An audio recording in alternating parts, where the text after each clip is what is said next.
Shalom, jemaat Tuhan yang diberkati. Kembali lagi bersama dengan saya dalam firman Tuhan, kita bersama-sama dari Bilangan pasal 13 ayat 1 sampai ayat 2, dilanjutkan ayat 7 sampai dengan pasal 14 ayat yang ke-9. Sebelum kita bersama membaca dan merenungkan firman Tuhan bagi kita hari ini, mari kita bersama-sama bersatu di dalam doa. Kita berdoa. Allah Bapa yang Maha Kuasa, kami sungguh bersyukur atas setiap kebaikan Tuhan yang terus kami rasakan dalam kehidupan kami. Sehingga tiada henti-hentinya kami mendapatkan jalan-jalan yang baik dalam setiap pergumulan permasalahan kehidupan kami. Kami percaya segala sesuatunya karena pertolongan Tuhan yang nyata dalam hidup kami. Ya Allah yang Maha Kuasa, dalam hal ini juga kami percaya bahwa kami akan mendapatkan jalan terang Tuhan ketika kami mendengarkan firman Tuhan. Oleh sebab itu berkati kami ya Tuhan, kiranya agar kami bukan hanya menjadi pendengar firman Tuhan, namun juga mampu untuk menjadi pelaku-pelaku firman Tuhan yang setia. Terima kasih Tuhan, kami membuka hati dan pikiran kami untuk mendengarkan firman Tuhan. Amin. Ada dua perikop dalam firman Tuhan yang diperhadapkan bagi kita bersama-sama hari ini. Perikop yang pertama adalah ke-12 pengintai dan perikop yang kedua adalah pemberontakan umat Israel. Begini bunyi firman Tuhan, akan saya bacakan terlebih dahulu bagi kita. Tuhan berfirman kepada Musa, "Suruhlah beberapa orang mengintai tanah Kanaan yang akan kuberikan kepada orang Israel. Dari setiap suku nenek moyang mereka haruslah kau suruh seorang, semuanya pemimpin-pemimpin di antara mereka." Maka Musa menyuruh mereka untuk mengintai tanah Kanaan. Katanya kepada mereka, "Pergilah dari sini ke tanah Negeb dan naiklah ke pegunungan, dan amat-amatilah bagaimana keadaan negeri itu. Apakah bangsa yang mendiaminya kuat atau lemah? Apakah mereka sedikit atau banyak? Dan bagaimana negeri yang didiaminya? Apakah baik atau buruk? Bagaimana kota-kota yang didiaminya? Apakah mereka diam di tempat-tempat yang terbuka atau di tempat-tempat yang berkubu? Dan bagaimana tanah itu? Apakah gemuk atau kurus? Apakah di sana pohon-pohonan atau tidak? Tabahkanlah hatimu dan bawalah sedikit dari hasil negeri itu. Waktu itu ialah musim hulu hasil anggur. Mereka pergi ke sana lalu mengintai negeri itu mulai dari padang gurun Zin sampai ke Rehob, ke jalan yang menuju ke Hamat. Mereka berjalan melalui tanah Negeb lalu sampai ke Hebron. Di sana ada Ahiman, Sesai dan Talmai, keturunan Enak. Hebron didirikan 7 tahun lebih dahulu dari Soan di Mesir. Ketika mereka sampai ke lembah Eskol, dipotong merekalah di sana suatu cabang dengan setandan buah anggurnya. Lalu berdualah mereka menggandarnya. Juga mereka membawa beberapa buah delima dan buah ara. Tempat itu dinamai orang lembah Eskol karena tandan buah anggur yang dipotong orang Israel di sana.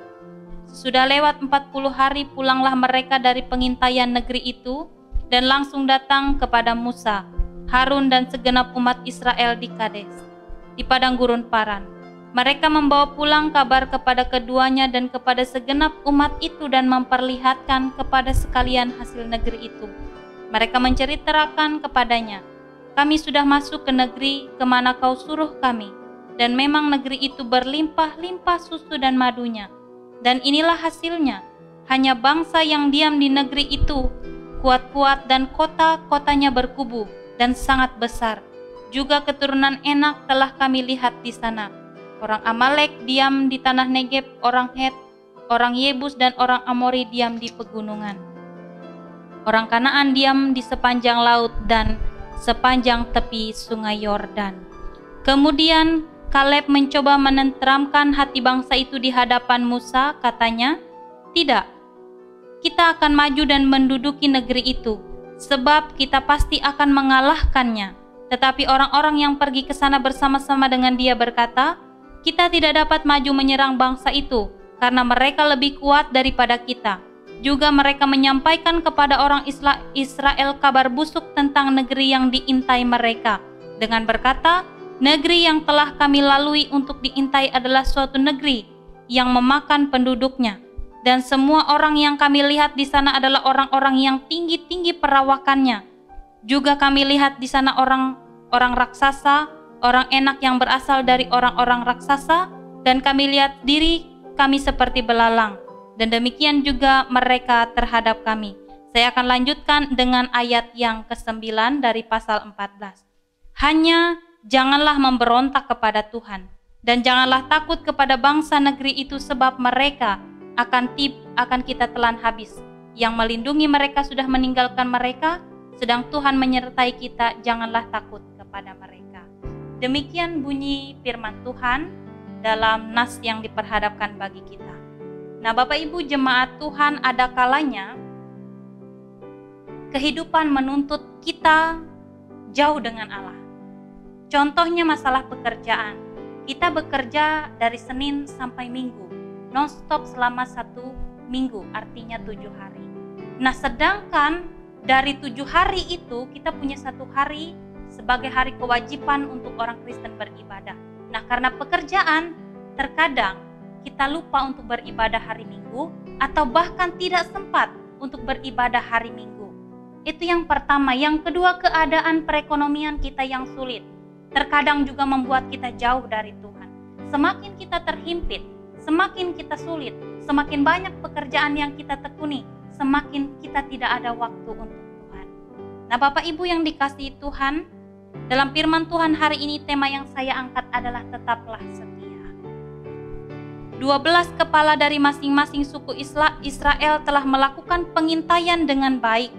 Mereka meneliti kekuatan dan kelemahan bangsa-bangsa di Kanaan itu, baik kemiliteran mereka, baik itu kebudayaan mereka, baik itu tanah yang mereka miliki subur atau tidaknya tanah itu, ataupun bagaimana bentuk-bentuk tubuh orang-orang di sananya, semua lengkap. Semua disampaikan oleh para pengintai-pengintai itu dengan akurat, dengan data yang akurat yang mereka dapatkan juga. Nah, mendengar tentang kesaksian orang-orang ini tentang tanah Kanaan itu, tiba-tiba bangsa Israel merasa tidak percaya diri. Mereka merasa bahwa mereka adalah orang-orang kecil. Mereka merasa bahwa mereka tidak akan mampu mengalahkan bangsa-bangsa Kanaan pada saat itu. Bapak Ibu yang dikasihi Tuhan, ada 2 orang dari antara para pengintai itu, yang pertama bernama Yosua dan yang kedua bernama Kaleb. Dalam ayat 6 sampai ayat 9 mereka berkata demikian, saya akan baca kembali. Tetapi Yosua bin Nun dan Kaleb bin Yefune, yang termasuk orang-orang yang telah mengintai negeri itu, mengoyakkan pakaiannya dan berkata kepada segenap umat Israel, negeri yang kami lalui untuk diintai itu adalah luar biasa baiknya.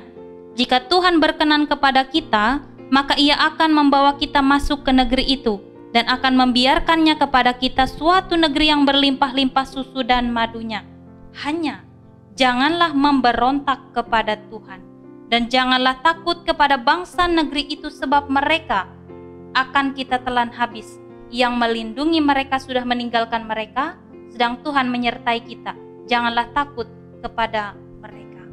Bapak Ibu yang dikasihi Tuhan, saya garis bawahi ayat 9 dengan kata hanya.